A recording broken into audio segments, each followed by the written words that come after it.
Thousands of games vanished overnight. Every NSFW game from Steam and itch, years of development work gone. None of these games were illegal, they weren't breaking any laws, they were legal adult video games, some of which have been on sale for years. And most of you have probably heard about this by now, but for those of you who haven't, Collective Shout, an Australian anti-fun group, sent some letters to Visa, MasterCard and PayPal, and within weeks the platforms panicked. Itch bowed to demands from payment providers to protect their core payment infrastructure. Steam quietly purged hundreds of titles to avoid trouble with MasterCard and others. No court orders, no new laws, just payment companies flexing their muscles at something they didn't like and platforms immediately surrendering. The International Game Developers Association issued a statement that says we're at a crossroads for developer rights, creative freedom and platform accountability. But here's what I don't see anybody talking about. This isn't the beginning of corporate censorship in gaming, it's just the latest nail in the coffin. Corporate suits have been neutering your favourite games for years through exactly this kind of fear. The payment processor purge just proved how far their grubby little hands reach and how much control over us they really have. Remember when games used to take risks? In 2007, Mass Effect launched with an alien romance scene, a scene where you could sleep with Liara, a blue alien, a 30-second romance scene in a 60-hour game. Fox News then went on to say the game was potentially dangerous to its audience and that it shouldn't be allowed into family homes. Fast forward to 2017, Mass Effect Andromeda's romance felt infinitely more corporate. The edge was gone, EA had learned their lesson, controversy, bad PR, it all threatens profits. But Mass Effect was just the beginning. Look at how they butchered Dragon Age. 2009, Dragon Age Origins, it was dark, brothels, gore, morally grey choices like ritual demons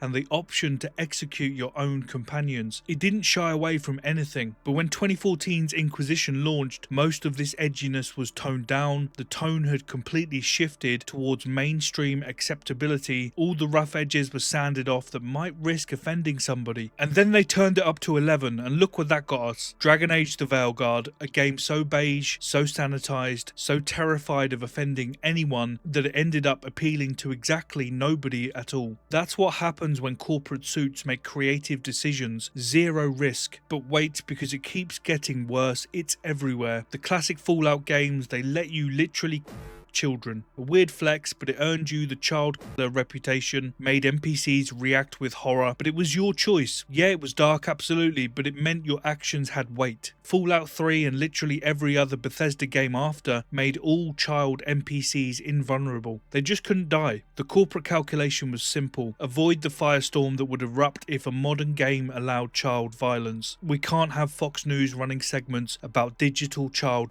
murder now, can we? So now we get a safer wasteland. Still violent, but with invisible corporate guardrails protecting us from uncomfortable moral choices. Even MedX was originally named Morphine, you know, the real world medical painkiller, as there were issues getting the game rated in multiple countries. And in 2009, Modern Warfare 2's No Russian mission, you witnessed a literal massacre at an airport, and yeah, it was brutal, but it was meant to be. Genuine emotional impact, but it led to massive controversy worldwide, and the game was censored in multiple countries.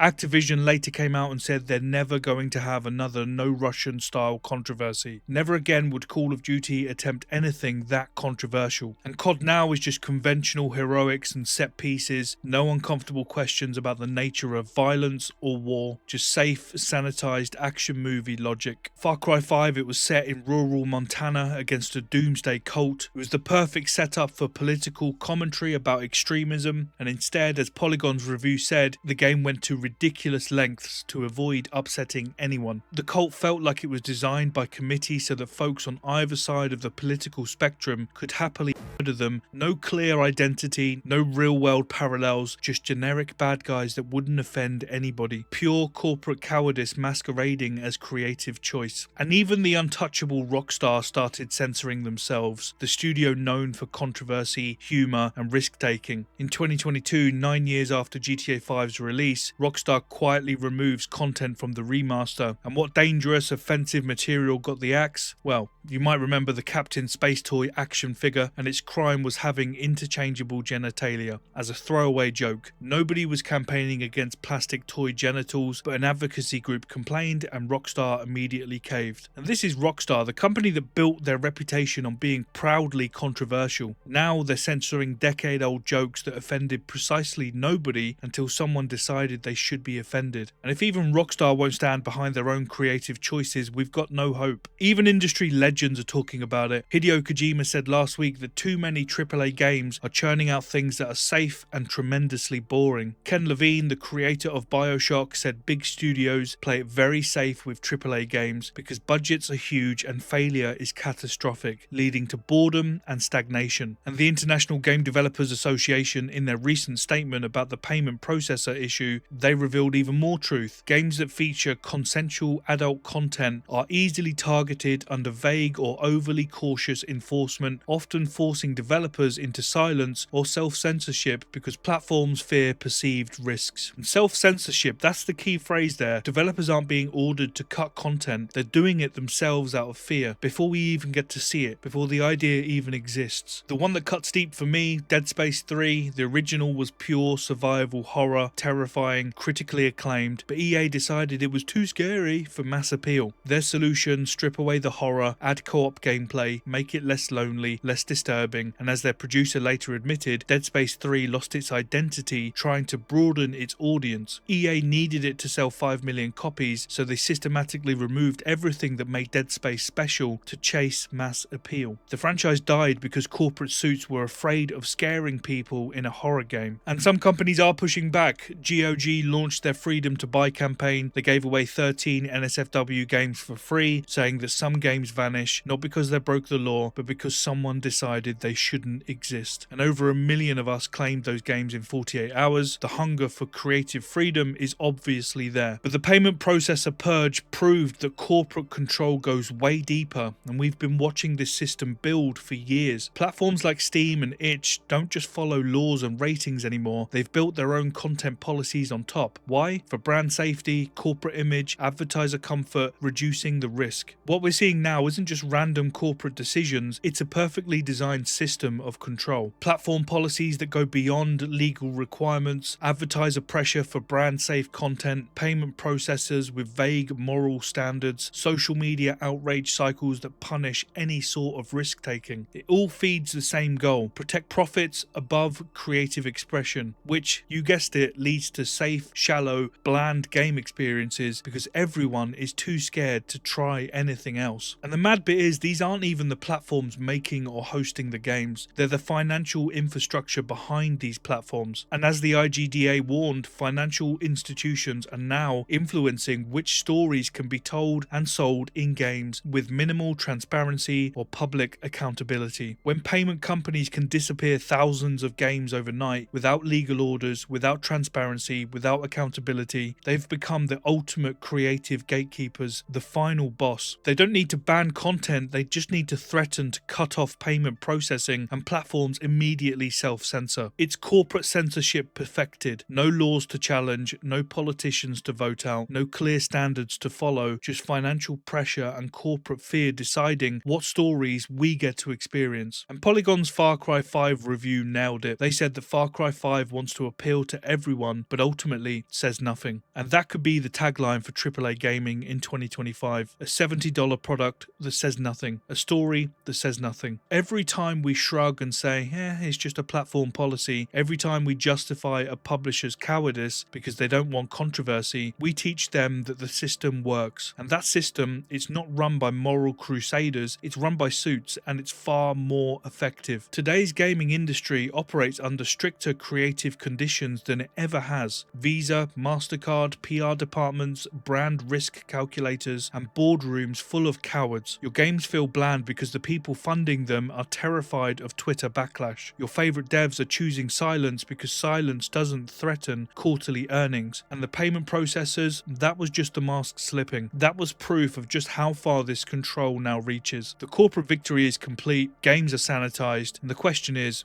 what are we going to do about it? Thanks so much for watching, appreciate all of you. you. Please make sure to like, comment and subscribe and share the video to get the word out there. It really does me a huge favour. Appreciate you all so much. Thanks again. I'll see you in the next one.